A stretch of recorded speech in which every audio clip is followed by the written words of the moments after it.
एक बार की बात है, माता पार्वती कैलाश पर्वत पर रहते रहते ऊब गई। इसके साथ ही उनको अपने दोनों बच्चों गणेश जी और कार्तिकेय जी के साथ वहाँ कम सुविधाओं में रहने में बहुत मुश्किल होती थी। उन्होंने शंकर भगवान जी से आग्रह किया कि क्यों नहीं वह उनके लिए दूसरे देवी देवताओं की तरह एक सुंदर और भव्य महल का निर्माण करवा देते। तो शंकर जी ने उनकी बात को मान लिया।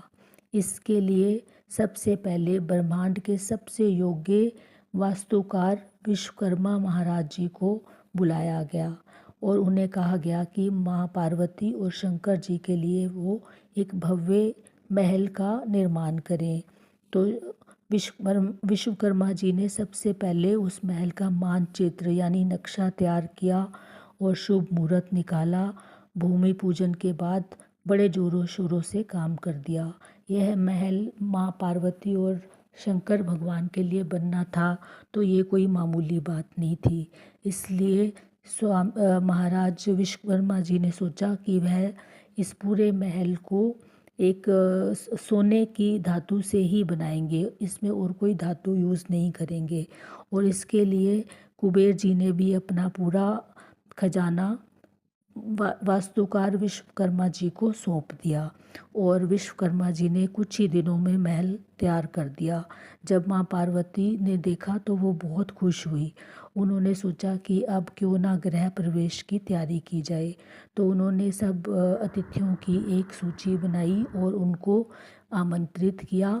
फिर उन्होंने सोचा इनके भोजन का जो भी दायित्व है वो माता अन्नपूर्णा को क्यों ना दे दिया जाए।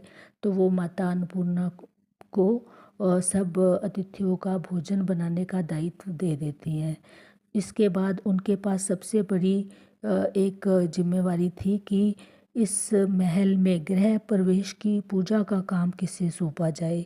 उन्होंने बहुत सोच विचार किया और महर्षि विशर्वा को पूजा का कार्य देने का निश्चय किया। महर्षि विशर्वा समस्त विश्व में ज्ञान बुद्धि अध्ययन से तहलका मचा चुके थे और उनकी तपस्या से सब देवी देवता बहुत प्रसन्न थे।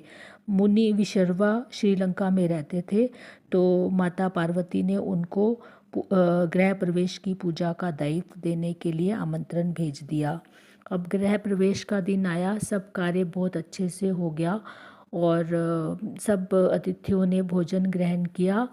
तो माता पार्वती ने सब अतिथियों को विदा किया।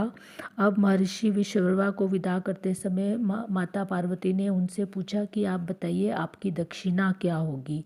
तो महर्षि विश्वकर्मा ने कहा कि आप तो जगत माता है, आप ये बताइए मैं आपसे दक्षिणा कैसे ले सकता हूँ। तो माँ पार्वती ने कहा कि हिंदू धर्म में कोई भी यज्ञ दक्षिणा के बिना संपन्न नहीं होता है, तो दक्षिणा आप बिना संकोच के बोलिए जो भी है। तो महर्षि विश्वकर्मा ने कहा कि अगर आप दक्षिणा देना ही चाहते हैं तो यह महल मुझे दे दीजिए। यह सुनकर माँ पार्वती बहुत ही दुखी हो जाती हैं और वो उनको प्रतीक्षा करने के लिए बोलती हैं। और उसके बाद वो महादेव के पास जाकर पूरी बात बताती हैं। महादेव ने कहा कि तुम यह महल उनको दक्षिणा में दे दो। तो महादेव महास्वयं आते हैं और माता पार्वती के साथ वो महल महर्षि विश्वकर्मा को सौंप देते हैं। सब अतिथियों के जाने के बाद महादेव पार्वती जी गणपति गणेश और कार्तिकेय जी भी उस महल को छोड़कर वापस कैलाश पर्वत पर आ जाते हैं। उसके बाद महर्षि विश्वकर्मा उस महल को पाकर बड़े खुश होते हैं, लेकिन अगले दिन से ही उनका यश अपयश में बदल जाता है और उनकी ख्याति धीरे धीरे ख़त्म होने लगती है। कुछ ही दिनों में महर्षि विश्वकर्मा का नाम इतिहास के पन्नों से गायब हो जाता है। आज उनको कोई नहीं जानता और यह वही सोन नगरी सोन महल था जिसको कि रावण ने बाद में श्रीलंका में स्थापित किया।